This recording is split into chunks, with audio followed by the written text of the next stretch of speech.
I'm Manfred Mielke, forest pathologist with the U.S. Forest Service, Northeastern Area State and Private Forestry, Forest Health Protection.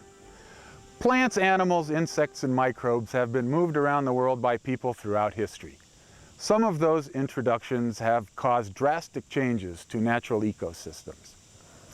As the pace of immigration, tourism, and trade has increased in the modern era, so too has the movement of exotic organisms.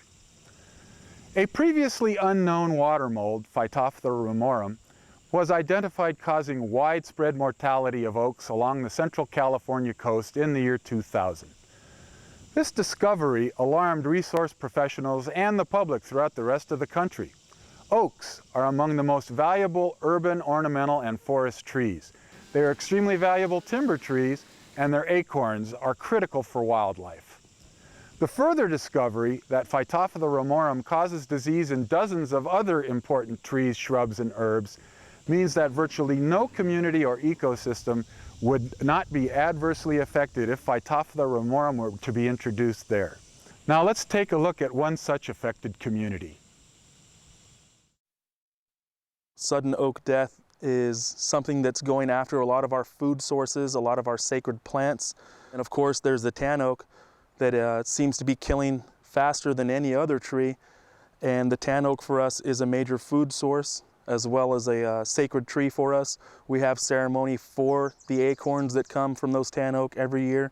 We do things to honor it that are practices that for us have always been around. They go back to our before world, before we actually stepped onto this earth, and the agreements that our tribe made with the plant people and the animal people. In this particular forest, our research has shown that about 60% or more of the bay laurels are infected by the pathogen.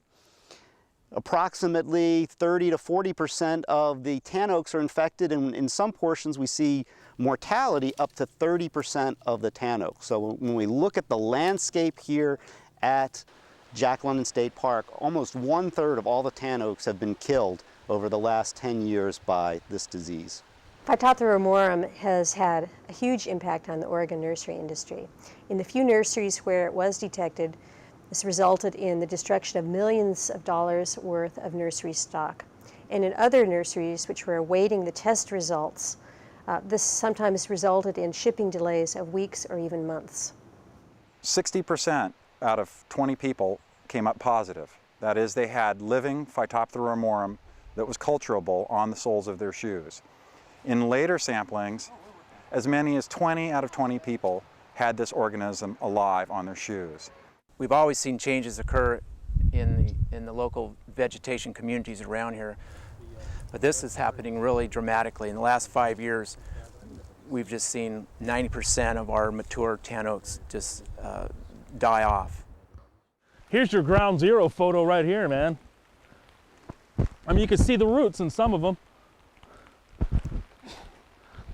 This is, see, you can see how it's all broken everywhere.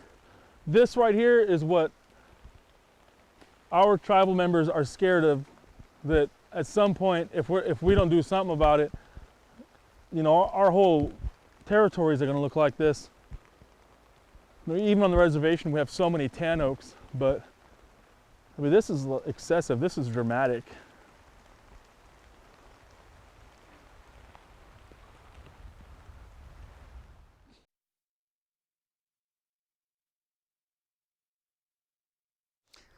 Phytophthora ramorum makes a couple of different kinds of spores. The spore that's formed on the surfaces of leaves and on twigs are what are known as sporangia. These are sort of football-shaped spores that come directly out of the infected tissue. They're deciduous, which means they can break off and be disseminated in rain splash or in wind-driven rain. These sporangia can germinate to form what are known as zoospores, which have a little swimming tail on it, and these can swim, and these are the propagules that will actually infect plants. Now, during stressful periods of times, the pathogen will make another type of spore known as a chlamydospore, which is very thick-walled and allows the pathogen to survive through difficult conditions, for example, during the dry summer months. A feature of Phytophthora ramorum is that there are two different mating types. It also has a sexual cycle. but it has two different mating types, very crudely analogous to males and females. Except in the case of these fungi, the A1 and the A2 mating type are identical in every way, except that sexual reproduction requires the combination of both mating types. In North America, in our forests, we have only the A2 mating type.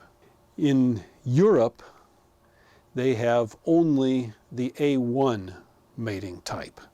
This indicates that the European introduction came from a different place or a different time from the North American introduction. We didn't both get it from the same place at the same time, or we didn't get it from them. We have different populations, different genotypes of the pathogen. The concern we have is that the A1 and the A2, the male and the female, will get together, most likely in some nursery somewhere, and we would then have sexual reproduction and all of the mischief that that can produce.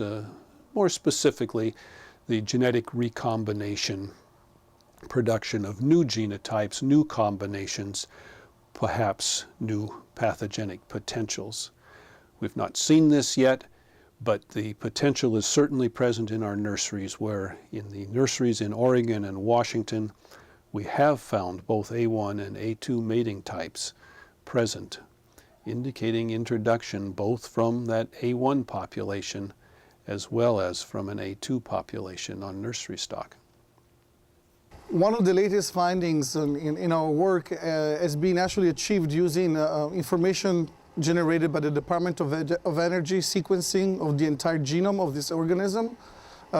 This is actually the organism that has taken the least time to go from discovery. It was discovered in the year 2000 until full sequencing of the entire genome, which occurred in the year 2003.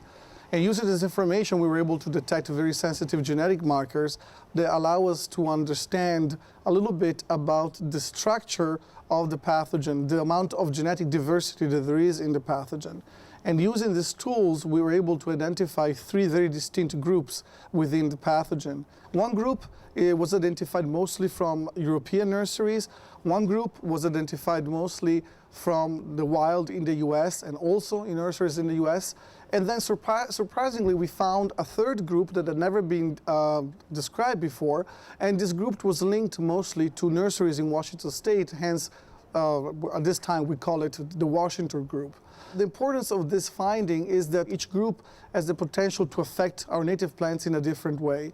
And already, for instance, we know that this third group we just recently discovered is capable of infecting plants at warmer temperatures and at colder temperatures than the other two groups. So potentially, if this third group were to spread in the wild, and at the moment this is not the case, the group is only known from nurseries, the consequence of that spread would be that the entire disease could move to warmer areas and colder areas than where it is presently. So that is a significant concern. Another consequence of our genetic analysis is the realization that this organism has to be an exotic one. The genetic information that we've been getting from our studies, they all indicate that this organism is very limited in its genetic assets right now in this country, suggesting that it has to come from a different location, from a third location. And we also were able to identify plant nurseries as an area of larger genetic diversity, suggesting that plant nursery actually operate as stepping stones. So they are somehow involved in bringing the pathogen from some other region of the world into our continent. The exact mode or the exact route or the timings are not clear at this point, but certainly this route of the disease and the pathogen coming from somewhere else into the continent through ornamental plants seems to be quite a plausible one.